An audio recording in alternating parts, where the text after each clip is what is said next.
retrouve avec Catherine Barba. Bonjour Catherine. Bonjour. Alors Catherine Barba, il y a 30 ans, vous étiez où? Vous faisiez quoi? Alors 30 ans, ça fait 1988. Ouais. J'étais en première S à Danielou, à Rueil-Malmaison. Ouais, j'étais une élève polarde, comme on dit. Hein. et la vie était belle. Et qu'est-ce que vous faisiez il y a 30 ans en dehors des études? Vous aviez une passion pour quelque chose? Ouais, la lecture, les bouquins, les copines. Enfin, je sais pas, est-ce qu'on se souvient comment on était à 17 ans, là, j'en sais rien. Votre premier achat sur internet, vous vous en souvenez? C'était où? C'était sur quel site? Et c'était pourquoi? Pour acheter quoi? Ah mais carrément, je me souviens parfaitement, c'était sur Amazon. Et c'était le livre 84 d'Orwell, 1984.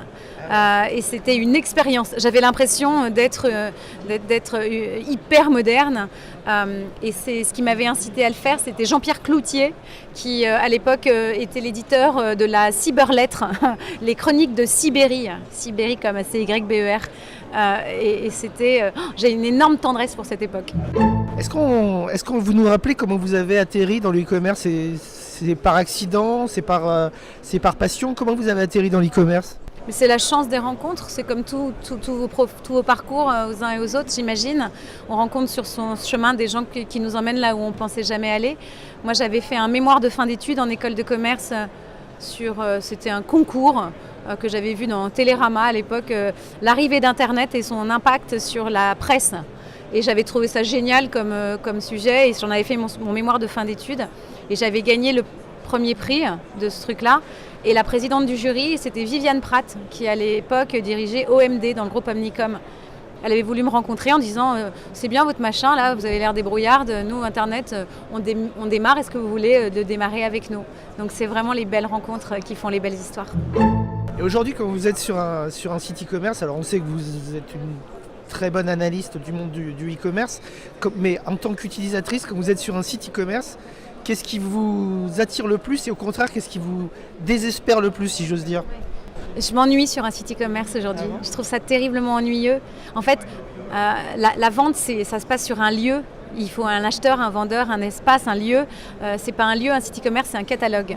Un catalogue avec des pages produits, statiques, des photos, du texte, un parcours d'achat. C'est terriblement ennuyeux. J'aime bien quand ça va vite, mais ce dont je rêve, c'est que ce soit de la vidéo live, qui est du social, une dimension sociale, que je puisse acheter aussi avec la voix, très simplement. Au cours des 30 dernières années, de manière générale, comment a évolué le commerce et le e-commerce selon vous? C'est quoi les grandes... Si on doit noter un mouvement particulier, ça serait quoi pour vous? Moi, les deux mots qui me viennent en tête, c'est simplicité. Plus de simplicité, c'est pas simple. Ça ne marche jamais, tu le sais, hein, même c'est vrai dans une relation, c'est vrai dans tout. Donc simplicité, et l'autre c'est personnalisation. Donnez-moi des choses qui me parlent à moi en tant que personne, par rapport à mon historique d'achat, mes goûts, ma situation actuelle. On a tous les moyens de le faire aujourd'hui. Et alors si on se projette en 2048, donc dans 30 ans, tu l'imagines comment le e-commerce dans 30 ans? Mais encore plus simple, encore plus personnalisé, vocal, plus de support. Et les objets qui commandent pour moi. Mon frigo qui va faire les commandes quand tout sera périmé ou il n'y aura plus de lait. Ma machine à laver qui commande quand elle voit qu'il n'y a plus de de lessive. Simplicité, une simplicité inouïe.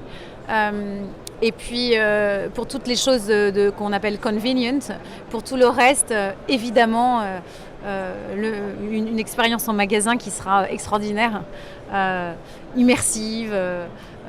Et qu'on est toujours en train d'inventer. Exaltante. Oui, et puis qui mérite qu'on fasse l'effort de lever ses fesses de son canapé pour aller dans un point de vente physique. Et la place de l'humain dans tout ça? Eh bien, essentielle, parce qu'on n'est pas des robots. Merci Catherine Barba. Merci, bon anniversaire.